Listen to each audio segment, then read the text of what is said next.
Good afternoon, everyone. Sorry for the slightly delayed start. Welcome to Social Finance's second webinar for the Big Lottery Fund, Commissioning Better Outcomes Fund. I'm Suzanne Ashman. I'm an associate here at Social Finance, and today I'm going to be taking you through the multidimensional treatment foster care social impact bond in Manchester. I hope you can all hear me. If you can't, if you drop a question in the box that you should see on your screen, hopefully I can get someone to help out. Please do submit your questions as we go along, but I will only be responding to them once the presentation has finished.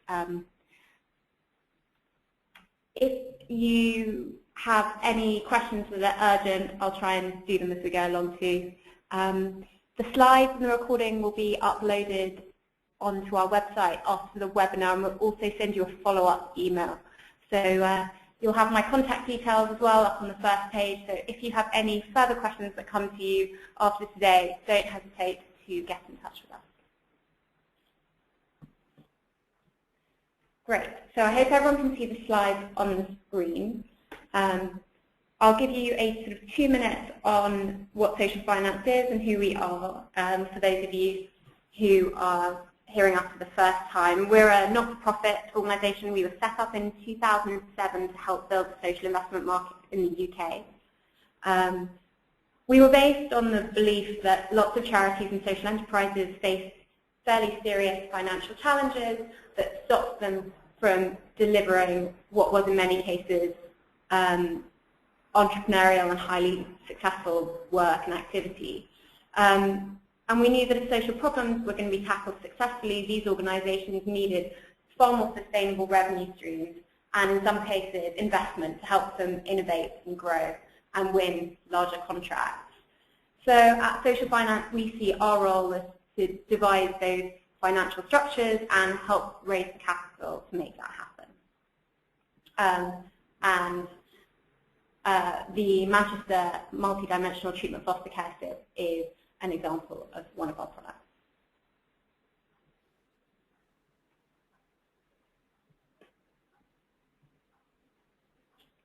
Great. So we're on section 1 now and on slide 3 for those who want to follow on their screens. We're here talking to you today as part of the Big Lottery Fund's new £40 million support fund for the social impact bond market. We'll be coming to what social impact bonds are in more detail a bit later, but in short, they're a kind of payment by results contract whereby a public body, a commissioner, agrees to pay out if an organisation has had a positive impact on some kind of problem, such as adolescents in residential care. The organisation, which is in most cases a charity or a not-for-profit, can then use that promise of an outcomes payment from the commissioner to attract funding from outside, from private investors.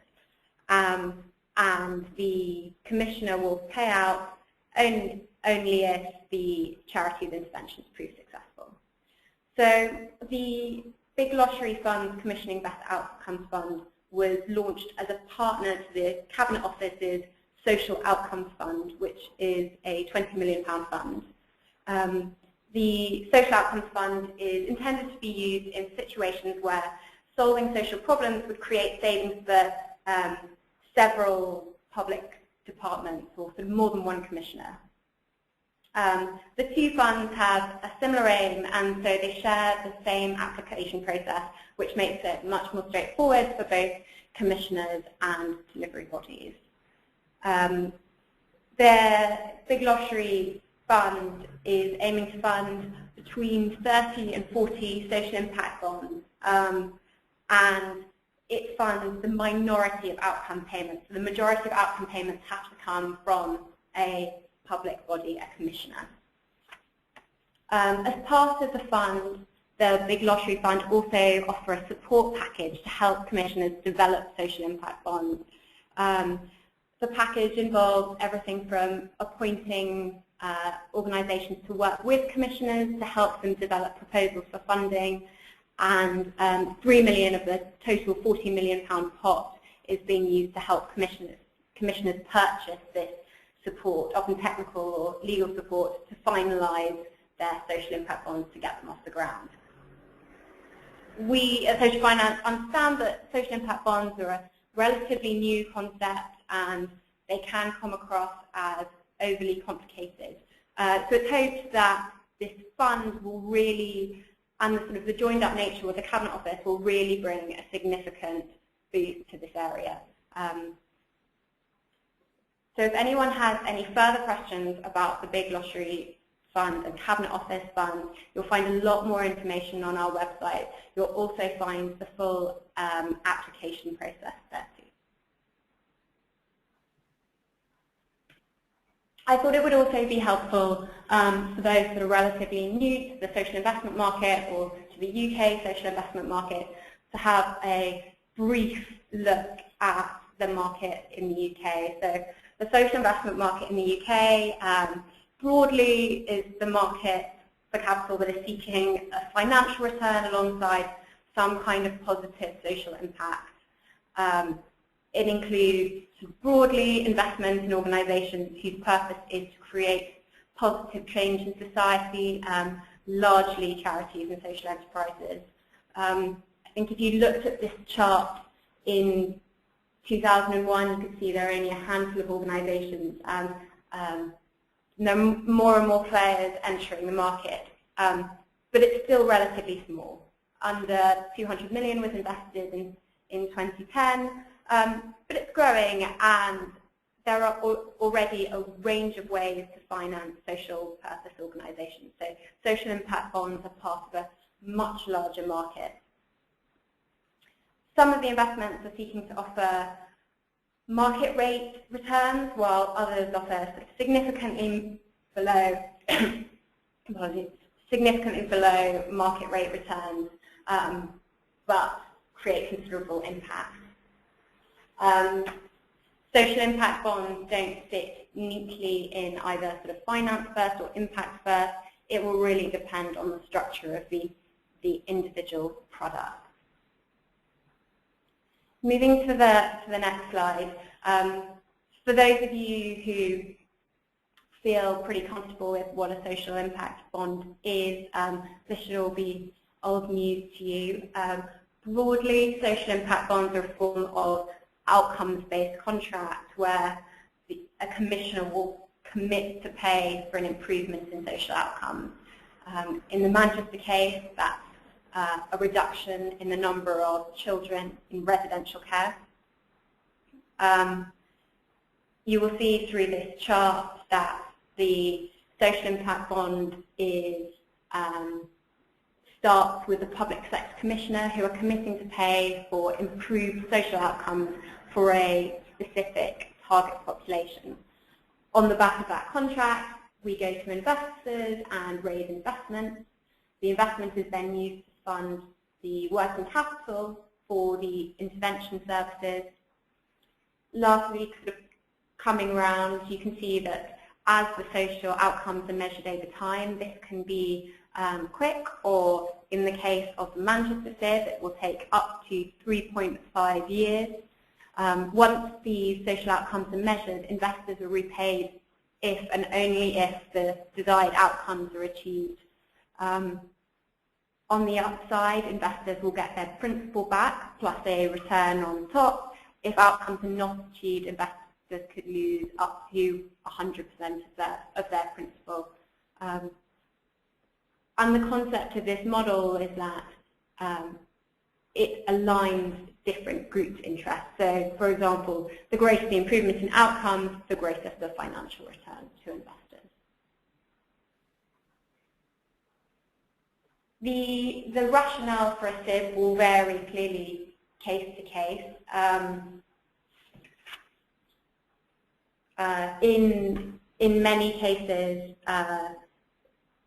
the SIB sits alongside a broader shift towards outcome-based contracts. It reflects a broader trend in which government is less willing or less able to take on intervention risk, They no longer want to be taken on the risk that services funded don't deliver the desired outputs or outcomes. In part, this may be because of the complexity of certain social issues that commissioners are now seeking to address. Children care, for example, have a number of deeply rooted issues and causes, and the interventions that could make a difference to these children sometimes have a poor evidence base or are poorly understood by commissioners. A SIV is also a way to get upfront funding for service delivery, and in budget-constrained environments, commissioners may not be able to pay upfront, whereas SIV contracts can use private finance to pay upfront for services, and governments pay in later years if outcomes are achieved. I think this is particularly attractive to government if the financial benefits will only be realised in the medium to longer term, for instance, as a result of sort of improved educational or health outcomes for younger people. A SIV is not payment for failure. That's the first bullet on the right-hand side. So investors could lose up to 100% of their investment if outcomes are not achieved. In some social impact bonds, there's a threshold. So, for example, in the Peterborough SIV, reoffending has to be reduced by more than 10% to trigger outcome payments. In other social impact bonds, there's no threshold. So even a 1 to 2% improvement could trigger outcome payments. Moving on to the next slide, I will gloss over this quite quickly. I think we've covered most of these points. Why would local commissioners want to embark on a SIV? These reasons aren't any different to the national commissioners. Innovation, flexibility, rigour, partnership, a focus on early intervention and prevention, and social investment. We'll come back to the social investment point in Manchester because they were very keen to go down a social impact bond approach to develop the social investment market in their local authority. The Manchester Social Impact Bond, like many, has a clear value for money case which is designed to achieve savings to the public commissioner in addition to improving the outcomes for individuals. In some areas some intervention areas where it's harder to make the public sector savings case, or where the public sector savings accrue to a range of government departments, the Big Lottery and Cabinet Office funds can support those outcome payments.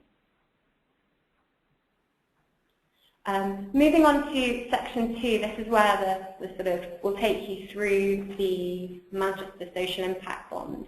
I've got a few slides at the beginning around sort of why Manchester. Manchester is the 3rd largest city in the UK.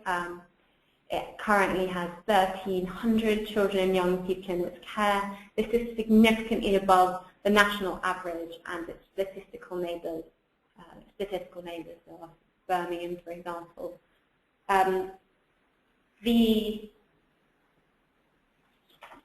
The key area that we looked at in Manchester was children in residential homes and the cost to the council of those children. In Manchester, at the moment, the average cost of a looked after child is just over £800 per week, and they've got 1,100 children that are either in foster care or residential care. The remaining 200 young people are in a range of other placements, for example, living with a family member or some kind of independent living.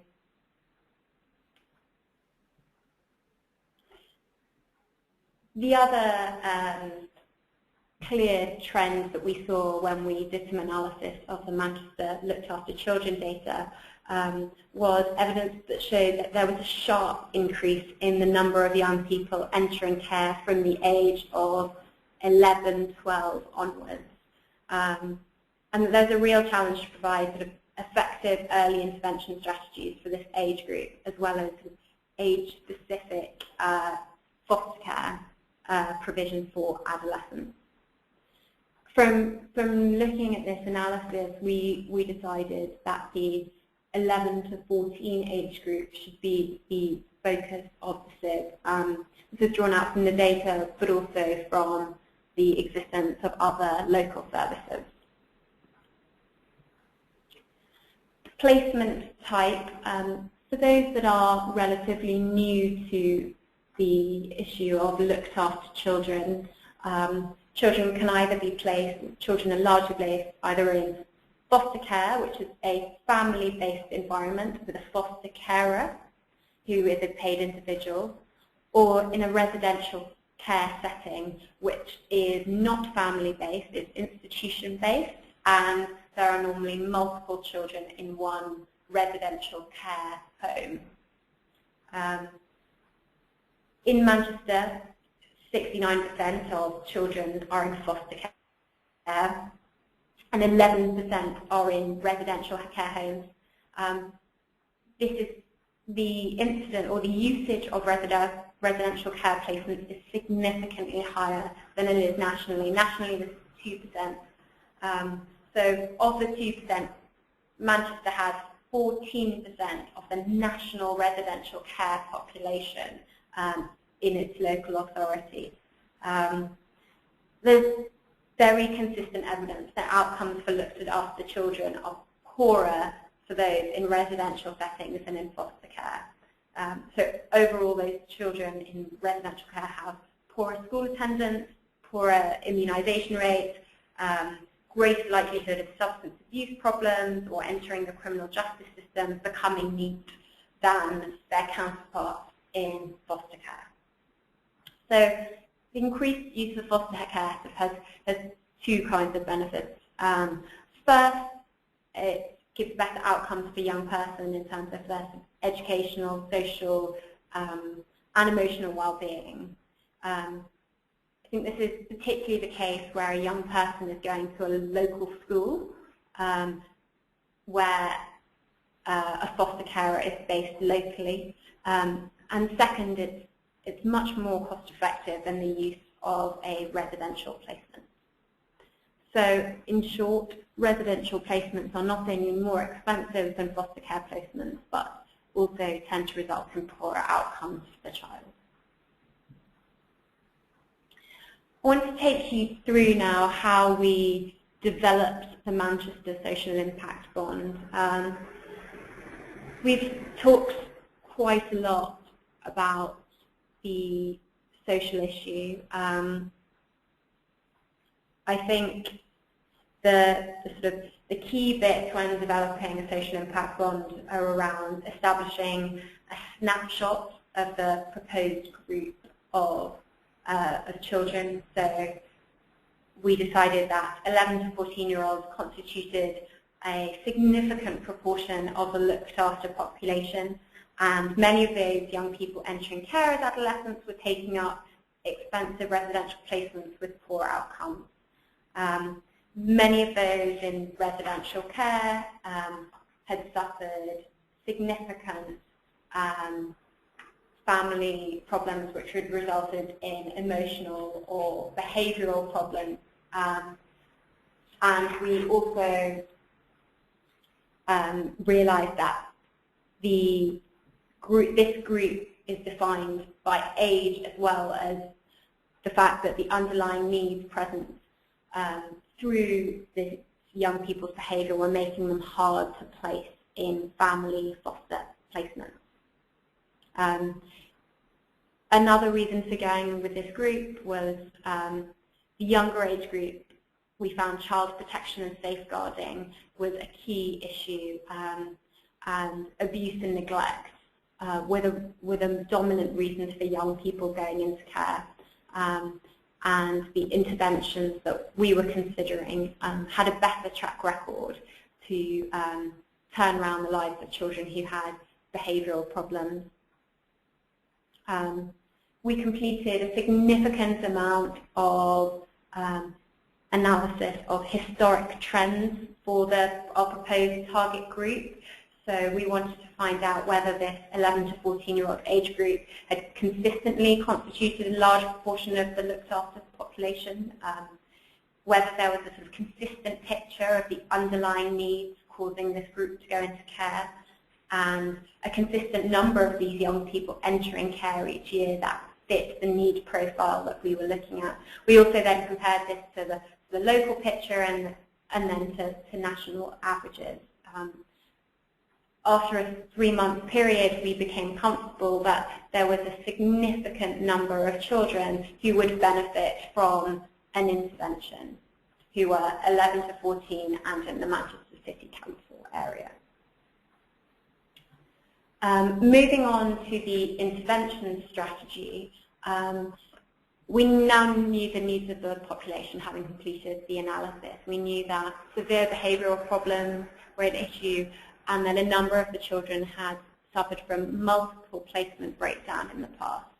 So they had been through multiple foster care families, they had failed, and they had ended up in a residential placement.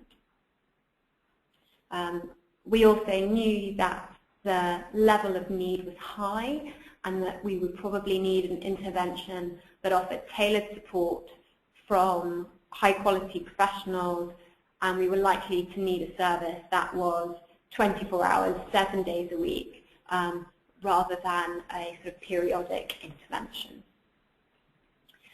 The intervention we chose in the end was multi-dimensional treatment foster care. It's an evidence-based foster care program designed to help look after children with high levels of need. The program has been supported by the Department for Education in the UK. It's also widely used in the United States.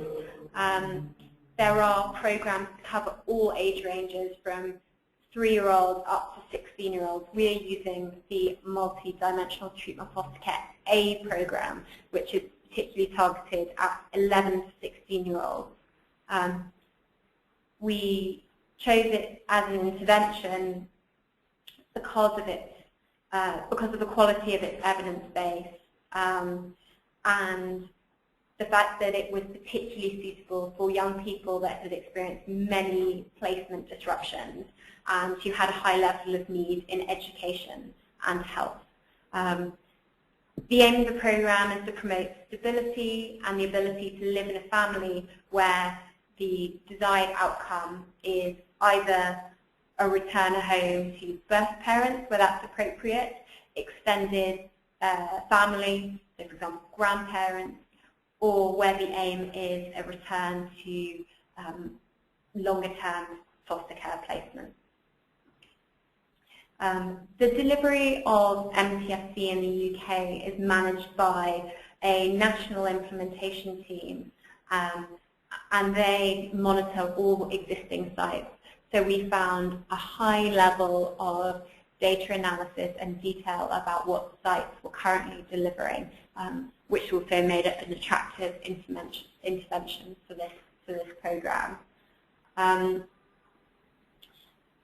Moving on to the outcomes for the Manchester SIV. Clearly, younger children in residential care are a very vulnerable group, and they are protected by law. There is a statutory duty of care, which falls on Manchester City Council. So in this case of sort of adolescents in care, we needed to ensure that the outcomes-based contract protected against any perverse incentives that could arise through any definition of the target population or the desired outcomes. So therefore, if a young person would be best served by going back into residential care, the service must offer that to them, regardless of the desired outcome under the contract. And that was very important for us as an organisation, for investors who are socially motivated, and clearly for the local authority as well, for whom they are the child's corporate parents, that is. They their sole responsibility for the outcomes for the child. When we were looking at outcome metrics for this area, we knew that a service provider's ability to deliver and measure specified outcomes would be crucial to ensuring success when working with the target population. There were various ways in which outcomes would be measured. We knew as a starting point that we wanted the broad outcomes to be around a transition from a residential care placement to a foster care placement, but there were a number of ways we could go about doing this. The first option we considered was a binary measurement where there would be payment if there was a movement from residential care to foster care, and if there was any night spent back in residential care, there would be no payment at all. It's a very clear measurement, but if a young person spent a single day in care, that would be in residential care, that would be recorded as a failed outcome, and no payment would be liable. And we felt, although this is a clear-cut option, there was a significant risk that it could lead to perverse incentives. It may be, for example, that a short spell back in residential care may be the most appropriate solution for a young person. And actually, once all parties had time to sort of cool down, the foster care placement might then be the best option to return to. So we ruled out a binary metric for this social impact bond. We then moved to a sort of frequency-based metric where we were looking at a reduction in the number of days spent in care by the target group. And we felt that this approach would encourage the service provider to work with the entire population, so difficult cases and more straightforward cases, and any reduction in the time spent in residential care could be compared against what would have happened otherwise. And we felt that a payment based on days was therefore preferable to a binary outcome metric.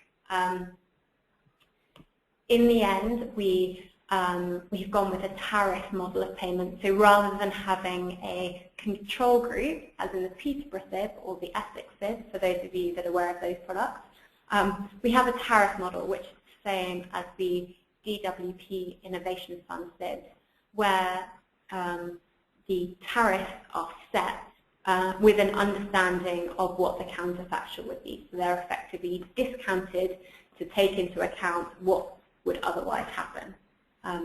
In the Manchester SIB, the contract will pay for each week that a young person is on the MTFC program and hence does not require a residential care placement.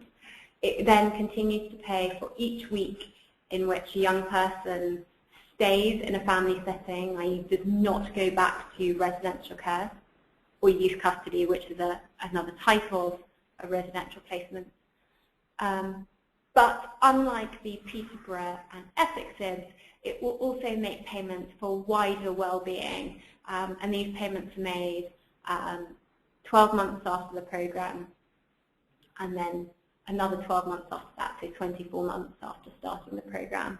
And these wider well-being payments are made for education outcomes, so school attendance, mental health, which is measured by an SDQ score, which is taken at the start of the intervention, and then at the end of the intervention, and then at 12 months post, and any interactions with the Youth Justice Service.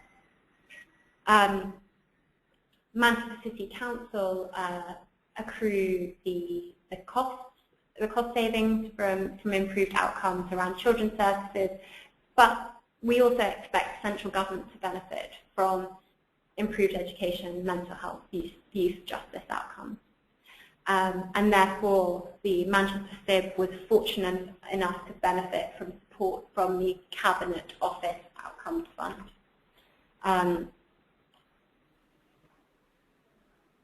I hope you are all still with me. Moving on to the financial model. There isn't too much to go through here in detail other than to say Manchester City Council were very keen to have social investments in this product, and therefore the tender that was released that people could bid for made it a requirement that at least £250,000 was raised from external investors.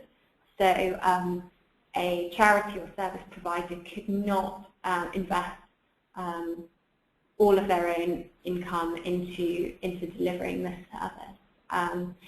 And we've got some notes on the bottom here setting out really why Manchester was so keen to take a social investment approach to this.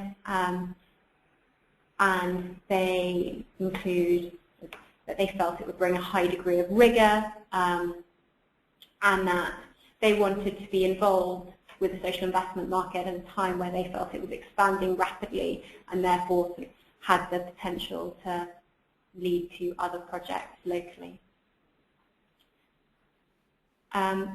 Moving on, I think that as these contracts are still fairly new, commissioners are likely to get the most out of the contract and to get the most sort of bids in if they're going out to a tender process, if their procurement processes are as open as possible. And Manchester really did go for an open procurement process. They were open to a range of structures and a range of bidders. So, for example, investors could bid, service providers could bid, intermediaries could bid, or any combination of the three groups. I'm going to take you through the 4 model structures that Manchester were open to. The first, which you'll see on the top of your screen, is a sort of debt or quasi-equity investment directly into the service provider. So the commissioner, Manchester, has a PBR or a SIB contract with a service provider, and the social investor invests directly into the service provider. And this is probably the simplest model. The service provider directly contracts with the commissioner to deliver the contract and seeks the finance to run the service from the social investor. The key concern about this model is that investors may not feel that this setup gives them sufficient engagement and control over how the service is delivered. And as they're at risk of losing their investment if the contract is not delivered, they may want more control over the service provider. So, for example, they may want sort of a seat on the board or a seat on some kind of governance or management committee. The second structure, slightly more complicated. So it's establishing a subsidiary to deliver the contract, which is part owned by the investors or takes on some unsecured debt. So under this model, a subsidiary of the service provider is established specifically to deliver the contract. So via a subsidiary, the social investor then can play a greater role in the management and delivery of the service without having to take on a direct stake in the service provider. So the subsidiary may take on a social loans and unsecured debt, under which the social investor has various steps and rights over the control of the subsidiary, perhaps if minimum agreed outcomes and repayments aren't achieved. The third option is a joint venture. So it has some similarities to the subsidiary model. An entirely new entity is created just to deliver the contract. So rather than simply having some rights over the entity, as under the subsidiary model, ownership is now shared between the provider and the investor. The fourth model is an investor-owned special purpose vehicle. This is the model that has been used to establish most social impact bonds to date in the UK. Given that the investor is taking all of the risk on the contract, they established a new entity, an SPV, to hold the payment by results, the social impact bond contract with the commissioner. The SPV then forms a partnership agreement and a contract with the service provider in order to deliver the service. So those are the 4 structures, and Manchester were open to any one of those 4 structures, which encouraged bids from a wide range of bidders. I'm going to briefly go over this slide. Those of you that are UK-based will know that Manchester City Council is a very large local authority, and the model would not directly translate to, for example, a small London local authority, because you're unlikely to have a large enough number of children to make the project work. So on this slide, you have an example of a local authority launching a SID with another partner local authority. Do come back to me via email if you have any questions about the slide. I'm happy to talk through it. Lastly, and I'm aware that I want to give people some time for questions, I want to compare the Manchester Social Impact Bond to the Essex Social Impact Bond, which you may be aware about. Quick overview, the Essex Social Impact Bond is also a Children's Services Social Impact Bond. It's a very similar age group. It's also adolescents, 11 to 16-year-olds. It uses multi-systemic therapy, which again is an evidence-based intervention. Key difference is that it is for children on the edge of care. So whereas the Manchester product is looking at children in residential care, this is looking at children who are in their own homes but at risk of entering the care system. The structure of the Essex Social Impact Bond is also different. This uses the traditional SPV structure, and it was the first social impact bond that was used in a local authority context. So just talking through it, the SPV holds the outcomes contract. The investors directly fund the SPV. The funds are then released from the SPV to pay for service delivery, which is delivered by Action for Children. There is also an evolution fund, similar to the Peterborough model, and this evolution fund is money that is held in a fund to be used as and when data comes through to indicate that there are gaps in the service provision. So it allows us to develop the service over time and to target the needs of children in the programme more effectively. Finally, coming around to number 4, ECC, so that's Essex County Council, who are the commissioner here, make the payments based on a reduced number of days in the care system. At the box at the bottom, you'll see the investors into the Essex SID. These investors are charitable trusts and foundations, high net worth individuals, and a number of them were new to the SID market and were different from the Peterborough Social Impact.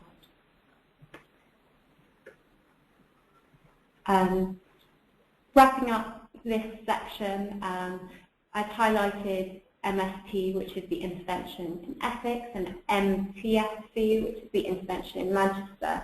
And you'll see that it fits into a wider marketplace of children's services intervention.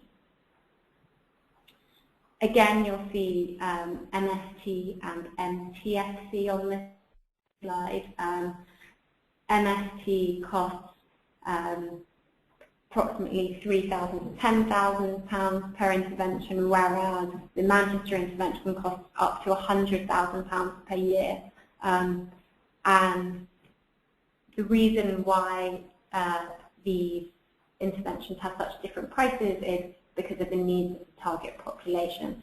MST is being used on the edge of the care system, so for children at risk of foster care, whereas MTFC is being used for children in residential care with higher levels of needs.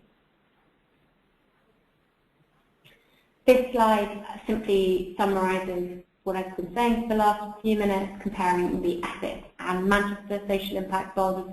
If you want to know more about either of them, you'll find more information on our website, or again, just drop me an email. I'm now going to try and take some of your questions, if I can find them.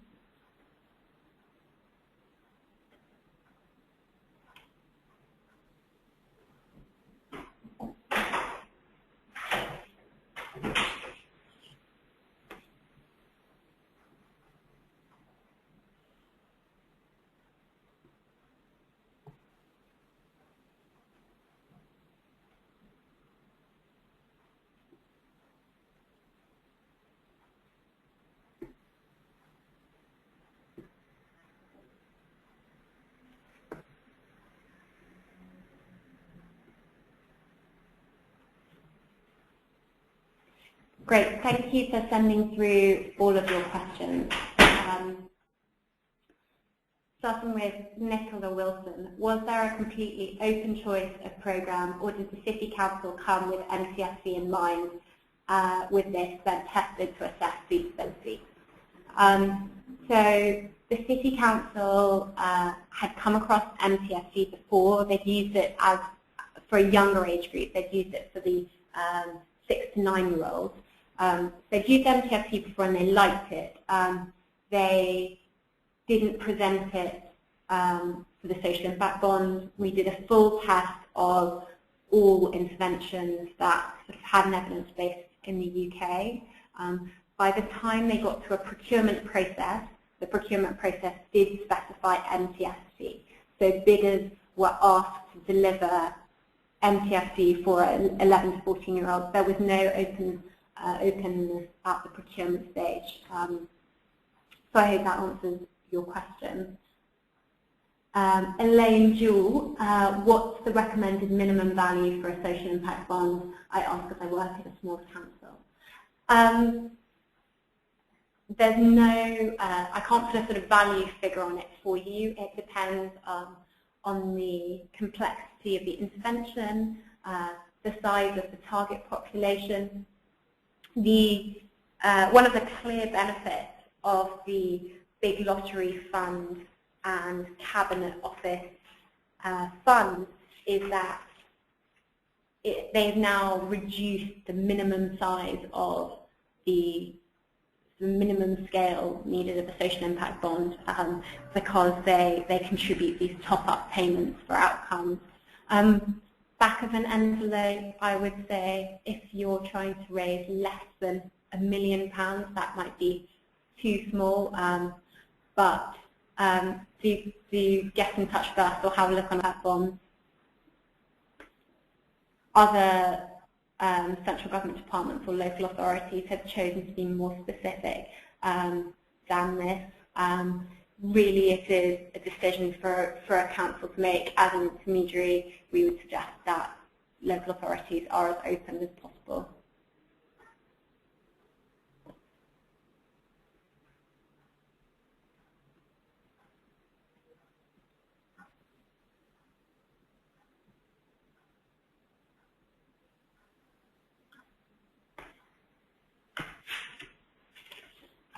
Who are the investors? There are a growing number of charitable trusts and foundations, high net worth individuals, also some mainstream banks that are currently investing or considering investing in this marketplace.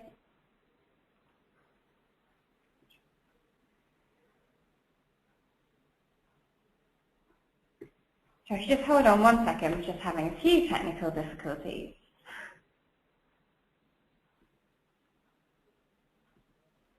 Why?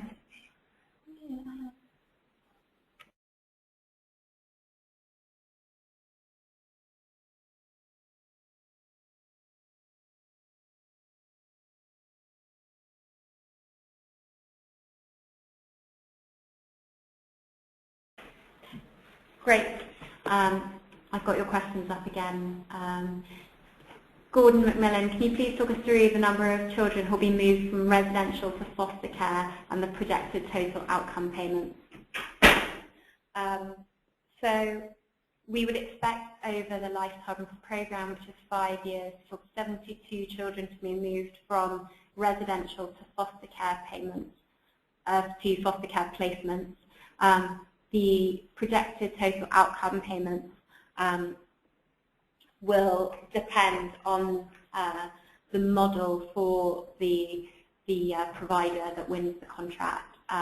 So a preferred provider has been selected for this contract, but the contract has not started yet. So unfortunately, I can't talk through the outcome payments that they will receive or the return to investors.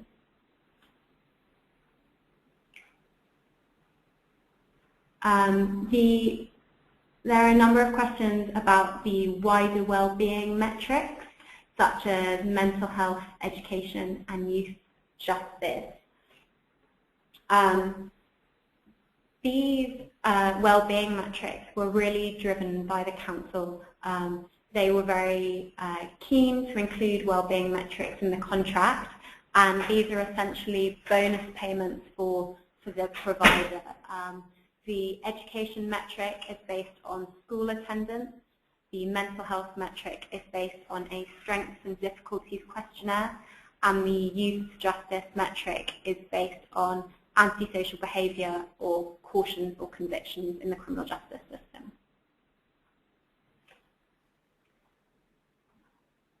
Another question from Gordon McMillan. Is Manchester City Council also commissioning interventions to prevent troubled adolescents from entering residential care services? I can't answer this definitively. I would say that Manchester City Council is very focused on their residential care population, and the SIB is one of a number of services that they're introducing over the next few years.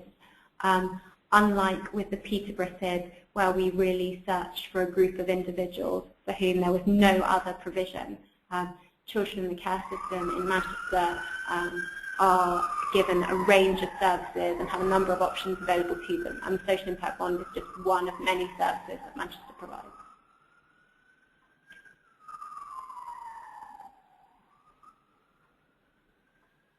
To those of you that have asked for a copy of the slides, yes, we will email those through to you after today.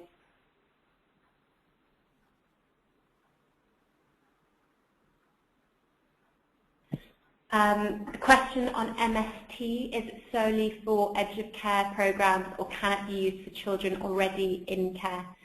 MST as an intervention can be used for children in care. We use it for children on the edge of the care system, that is particular to the ethics social impact bond model, but as an intervention it can be used for in care. It can also be used for children outside of the 11 to 16 age range.